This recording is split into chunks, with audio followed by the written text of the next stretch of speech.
नेत्र क्रियाकल्प पढ़ना है। नेत्र क्रियाकल्प में का प्रयोग नेत्र संबंधी विकारों में किया जाता है।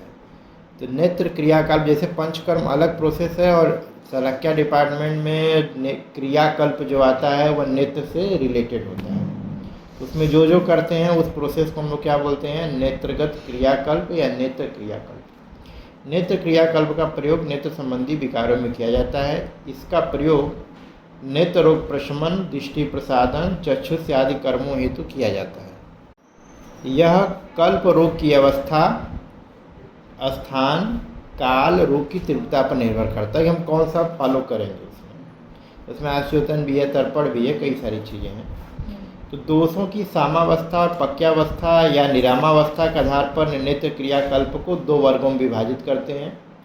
सबसे पहले आता है सामावस्था हेतु क्रियाकल्प। उसमें आता है आश्योतन, पिंडी, सेक और विडालक। आश्योतन, पिंडी, सेक, विडालक। पक्वावस्था में हो गया है तो तर्पण, पुटपा, कंचन हो गया आपका 1, 2, 3, 4, 5, 6, 7 7 प्रकार के नेत्र क्रियाकल्प होते हैं। पहले का नाम आश्योतन, पिंडी, सेक, विडालक। पक्वावस्था में क्या करेंगे, तर्पण, पुटपा, कंचन। इतना ध्यान। श्लोक याद करना, श्लोक याद कर लेना। सेकम आश्योतनम पिंडी विडालक तर्पणम तथा पुटपाको अंजनम च अभि कल्पे नेत्रम उपचारित। श्लोक याद रहेगा तो सातवां आराम से लिख लोगे, कोई गलत नहीं होगा। अब इसका महत्व क्या है, तो जो तुम लोग पहले भी पढ़े हो अंजन या धूमपान के समय, अंजन के समय पढ़े हो कि क्या नेत्र में किससे भय रहता है। नेत्र तेजोमय होता है, उसको श्लेष्मा से भय होता है।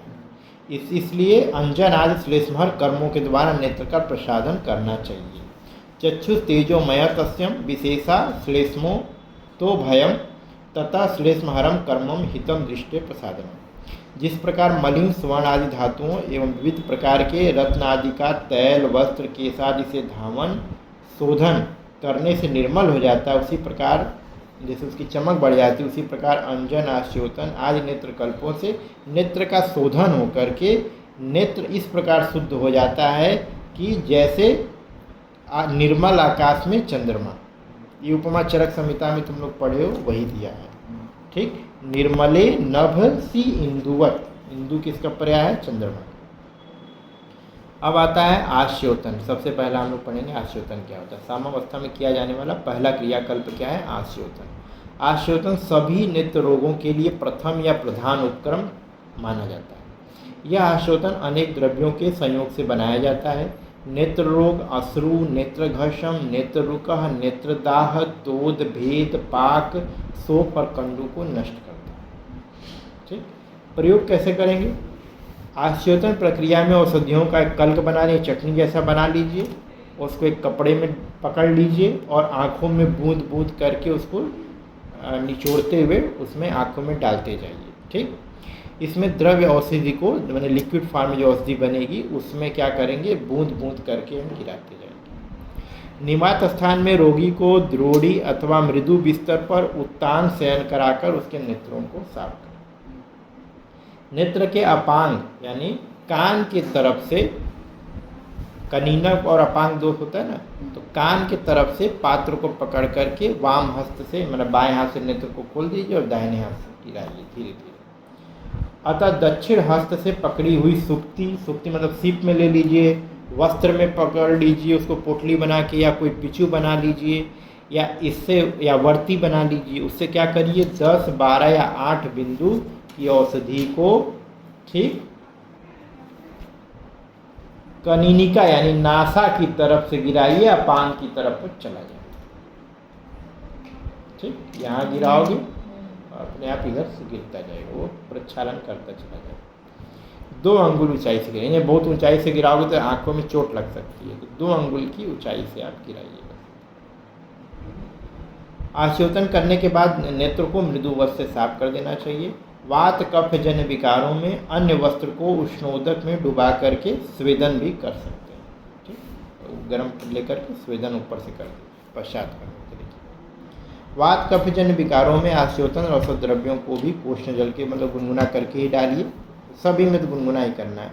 बाकी अगर पित्तज विकार अगर कोई है तो वहाँ पे शीतल आप प्रयोग कर सकते हैं, ठंडा औषधि द्रव्य का प्रयोग करें। ठीक। कैसा नहीं होना चाहिए? तो आश्वासन द्रव्य जिसे आप करने जा रहे हैं, न अति तीक्ष्ण, न अति उष्ण, न अति शीत, अधिक मात्रा या फिर बहुत ही न्यून मात्रा में, या वस्त्र से अपरिस्रवित यानी बिना छना हुआ नहीं होना चाहिए, पार्टिकल उसमें जा रहे हैं ऐसा नहीं होना चाहिए। ठीक। तो उससे व्यापक क्या हो सकता है ये देख लीजिए। अति तीक्ष्ण देंगे या अति उष्ण देंगे तो दाह राग पाक हो जाएगा नेत्र में।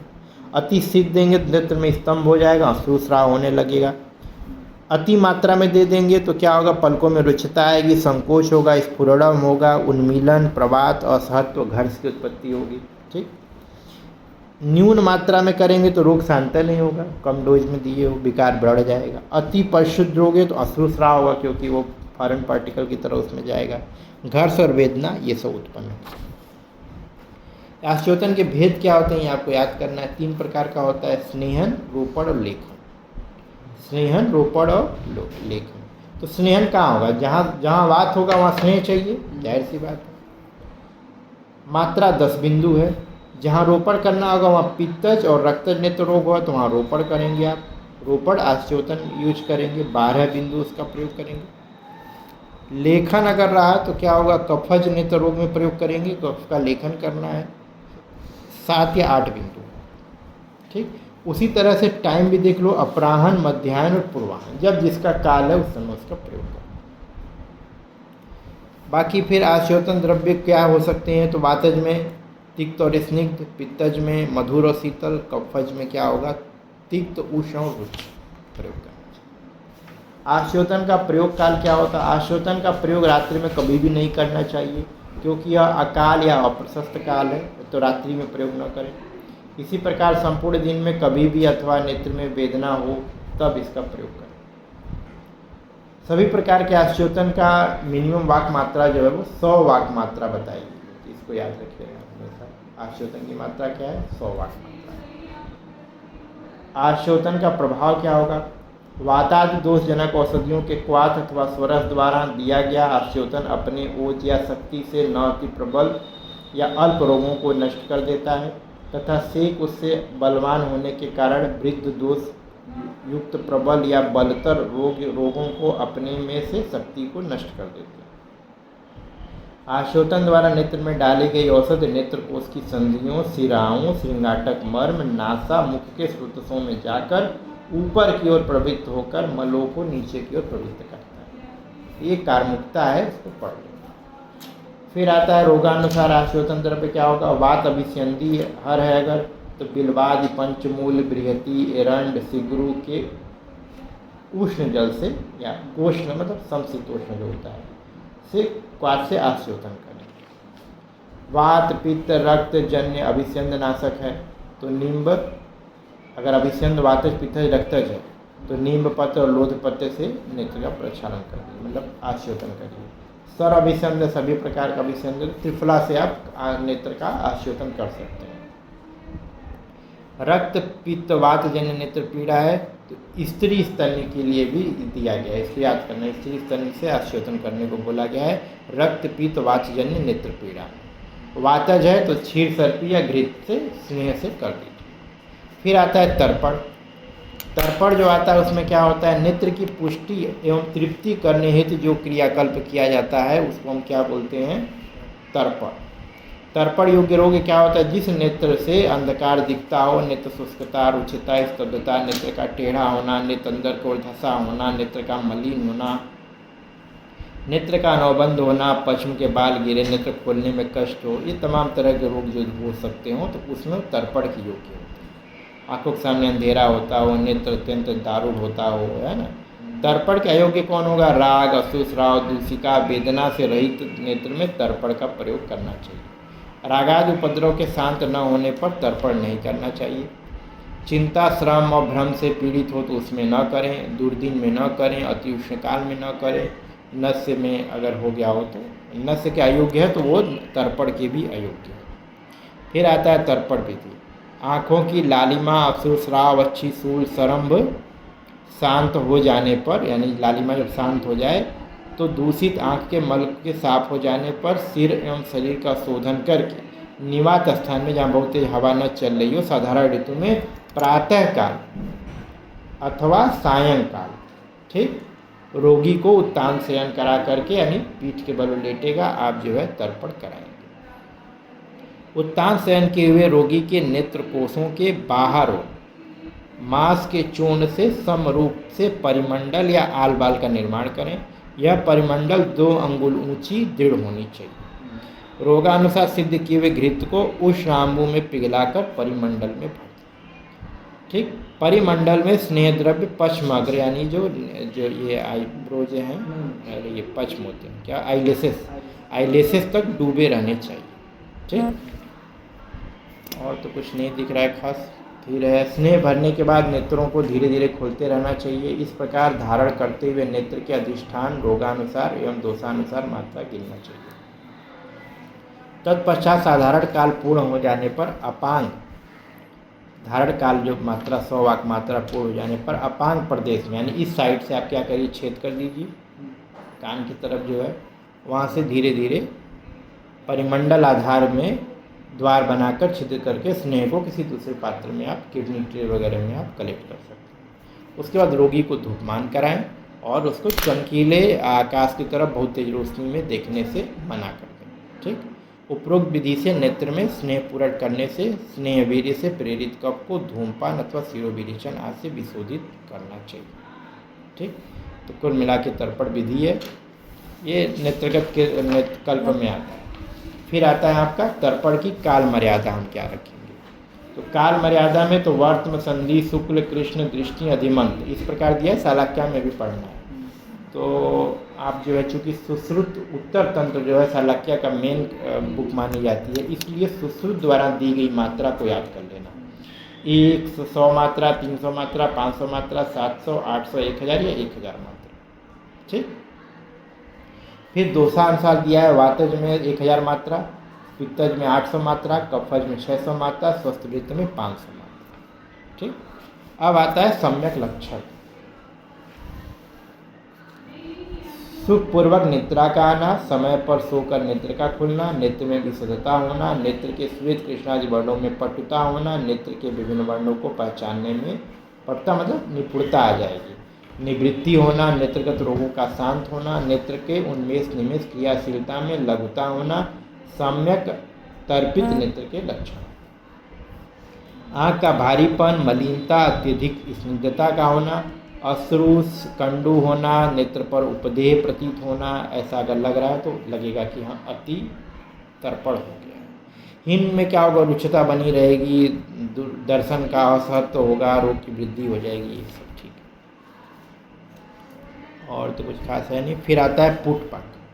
पुटपाक में देखो, जिस प्रकार स्नेह पान किया हुआ शरीर क्लांत व शिथिल हो जाता है, उसी प्रकार स्नेह उपचार या तर्पण क्रिया से किया हुआ नेत्र भी थककर शिथिल हो जाता है।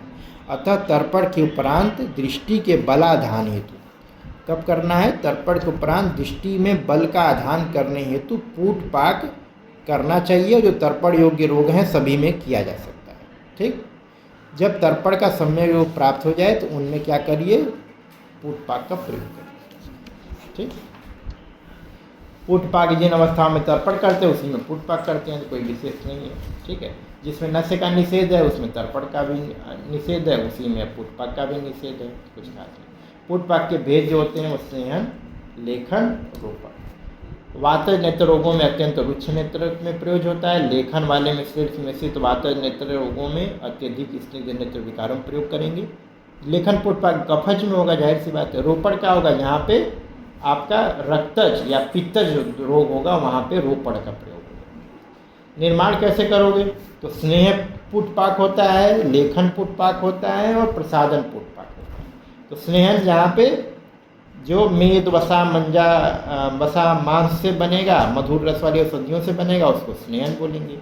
लेखन क्या होगा, जांगल मृग प्रदेश के यकृत मांस और मुक्ता प्रवाल लोह ताम्र सेंधो, इससे होगा लेखन होगा। प्रसादन में क्या होगा कि वही काकोल्यादगढ़ की औषधियाँ याद कर लेना, घृत याद कर लेना, स्त्री स्तन याद कर लेना। ये क्या करता है, प्रसादन करेगा। पुटपाक बनाओगे कैसे, एक एक बिल यानी एक पल प्रमाण को अच्छी प्रकार से पीसे हुए स्वच्छ मांस के 2 पिंड बना लीजिए। उसमें क्वथित औसत मात्रा को एक बिल्व प्रमाण में डाल दीजिए, यानी 1 पल मात्रा में। उसके बाद उसको पत्थर पे पीस करके स्लश गोला बना लीजिए, ठीक है। अतः उस पर कास्मरे, कुमुद, एरंड, पद्मिनी अथवा कदली के पत्र को लपेटकर चारों तरफ से उसको सुखा लीजिए। उसके बाद कोयले में रख दीजिए। पुटपाक बताया था ना आपको पहले, जो क्या नाम है कि वैसे जो कल्पना में, ठीक, वासा पुटपाक बताया गया था, उसी तरह से फिर उसमें रखकर उसको पका दीजिए। पकाने के बाद क्या करना है, उसमें पत्रादि हटाकर द्रव्य को निचोड़ करके उसका स्वरस निकाल लीजिए। इस स्वरस से दर्पण विधि के अनुसार जब अच्छे से पक जाएगा तो पत्र हटा के उसको आप निचोड़ेंगे तो जो रस निकलेगा वो स्वरस होगा। उसी से आप पूरण कर दीजिए, ठीक। तो ये क्लियर हो गया आपको यहाँ तक। फिर उसके बाद आता है पुटपाक के मिथ्या उत्पन्न। देखो तो नॉर्मल बात है, किसी में भी अति हो जाएगा तो उसमें क्या करना है, चिकित्सा उसका देख लीजिए। वातज उत्पन्न हो जाए तो उसमें अंजन करिए, ठीक। और अंजन, आश्योतन, स्वेदन यथायोग उपचारों द्वारा चिकित्सा करिए। पश्चात कर्म में क्या करिए, स्नेहन एवं लेखन पुटपाक के बाद धूमपान करना चाहिए, परंतु प्रसादन के बाद धूमपान नहीं करना चाहिए, ठीक। तो बस इतना याद कर लेना, बाकी और कुछ खास नहीं। कब बढ़ा हो तो धूमपान कराना ही कराना।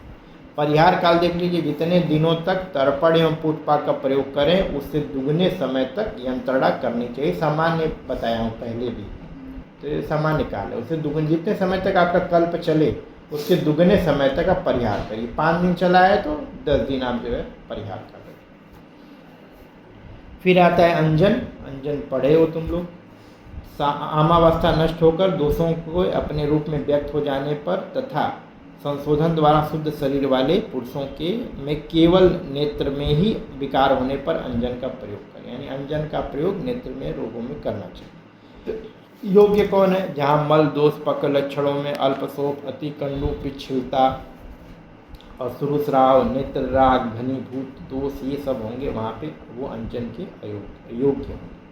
पित्तज, कफज, रक्तज रोग होंगे, वहाँ भी अंजन के वह योग्य है। अंजन के अयोग्य कौन है, जो डरा हुआ, भवन विरेचन किया हुआ, भोजन किया हुआ, मल मूत्र का वेग उपस्थित हुआ हो, ऐसे लोगों को न करे। सामान्य रूप में ऐसा नहीं कराना चाहिए, मतलब कोई भी कर्म नहीं करा सकते, ठीक। कुछ याद कर लेना, अग्नि और सूर्य से संतप्त हुआ हो, दिन में सोया हुआ हो, पिपासा से पीड़ित हो, उसको न करें। अंजन के भेद देख लीजिए। तो सबसे पहले 2 प्रकार का होता है, तीक्ष्ण और मृदु। 3 प्रकार का ही भेद होता है उसमें, लेखन, रोपण और दृष्टि प्रसादन। एक और भेद बताया गया है उसमें, क्या है, लेखन, रोपण और स्नेहन। कल्पना भेद से 3 प्रकार का हो जाता है, गुटिका, रसक्रिया और चूर्ण। ये इस प्रकार से बना सकते हैं। चतुर्विध भी बताया गया है, लेखन, रोपण, स्नेहन और दृष्टि प्रसादन। इसका आपको चार्ट बनाना पड़ेगा। रस के अनुसार करोगे तो 6 हो जाएगा, है ना। 4 भी हो गया रस, फिर 6 हो गया रस के अनुसार। तो जैसा मधुरांजन, अम्लांजन, लवणांजन, कटवांजन, तिक्तांजन, कसायांजन। अंजन द्रव्य कैसा होता है देखो, तो ये आपको थोड़ा सा ध्यान रखना पड़ेगा।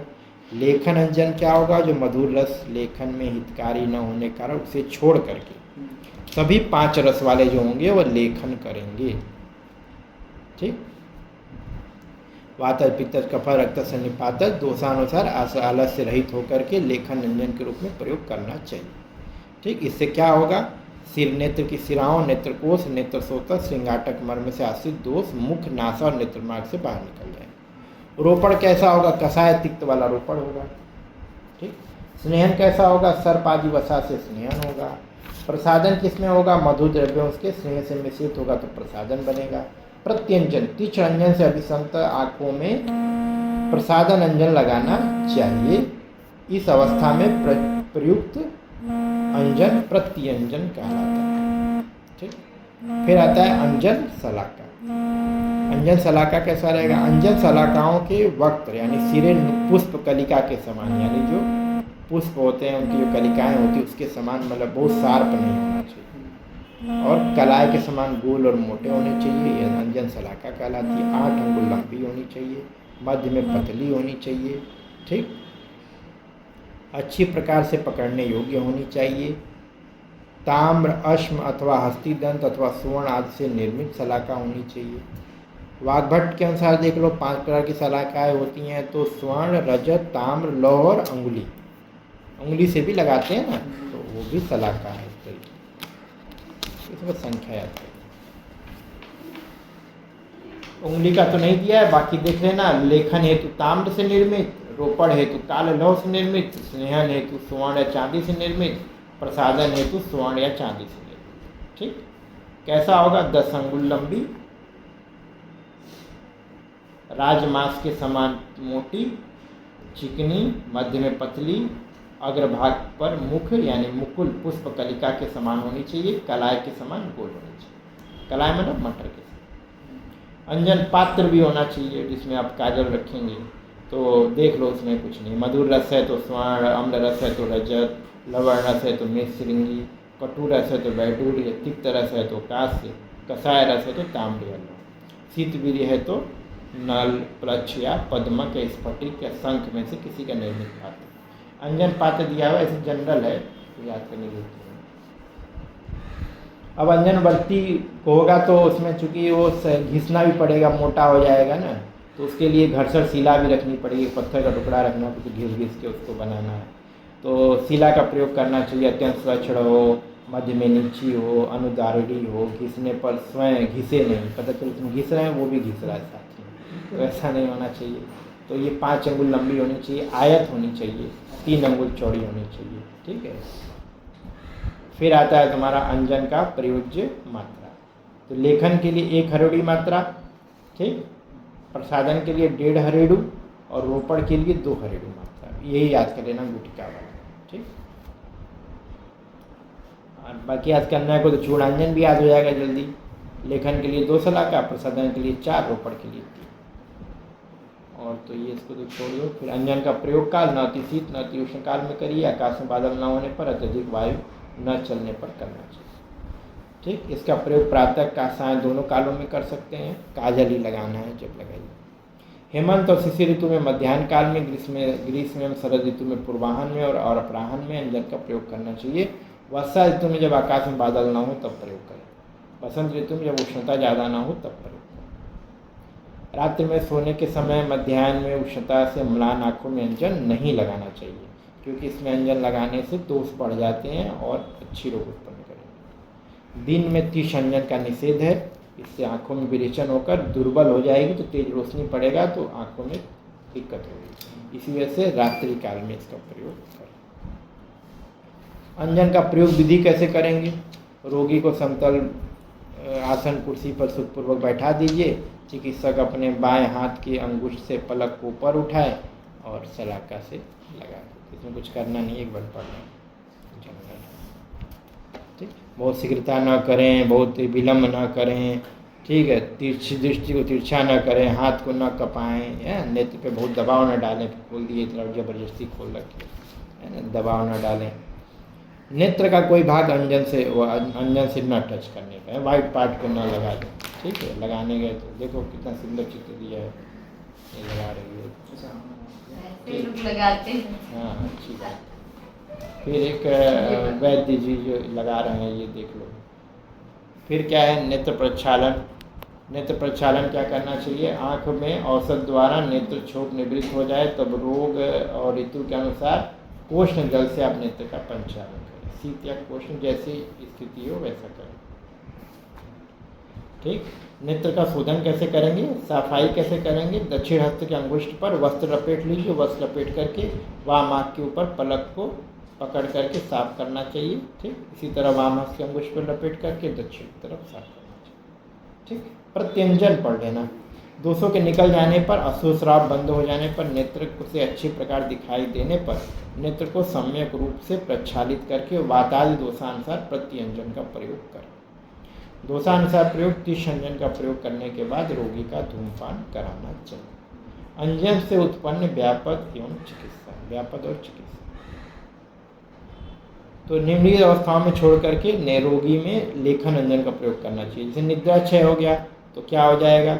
निमेष उन्मेष आदि क्रिया में आसक्ति हो जाएगी, आँख खोलने बंद करने में दिक्कत हो। प्रवात में जाएगा, दृष्टि बल का हानि होगा। शिरोरुजा हुआ, शिरोरुजा में वृद्धि हो जाएगी। अजीर्ण अवस्था में ये सब ठीक है। श्रुत मार्ग अवरोध हो जाने के कारण प्रयुक्त अंजन निरर्थक हो जाएगा। फिर आता है सम्यक लक्षण क्या होगा। तो सबका सम्यक लक्षण अलग अलग दिया है, लेकिन इतना याद करने की जरूरत नहीं है, जनरल याद कर लेना। जैसे नेत्र में विशुद्धता हो जाएगी, लघुता आएगी, नेत्र में स्राव नहीं होगा, दर्शन क्रिया अच्छे प्रकार से होगी, नेत्र स्वच्छता, उपद्रवों की शांति हो जाएगी, ये लक्षण होंगे। ठीक है। फिर आता है संतर्पण वात नाशक चिकित्सा आप कर सकते हैं अगर लेखन अंजन का अति योग हो जाए, तो इसको याद कर लेना। ठीक है। और फिर आगे का देख लो, इस अवस्था में धूम नस अंजन दोहरा इसका प्रयोग करिए। और प्रसादन में दिया हुआ अलग अलग, लेकिन याद एक ही कर लेना, पॉइंट बना लेना, पॉइंट बना करके 8-10 पॉइंट बना लेना। हाँ, क्योंकि सबको अलग करना मुश्किल है, याद भी नहीं रहेगा। ठीक है, तो इतना तैयार कर लेना।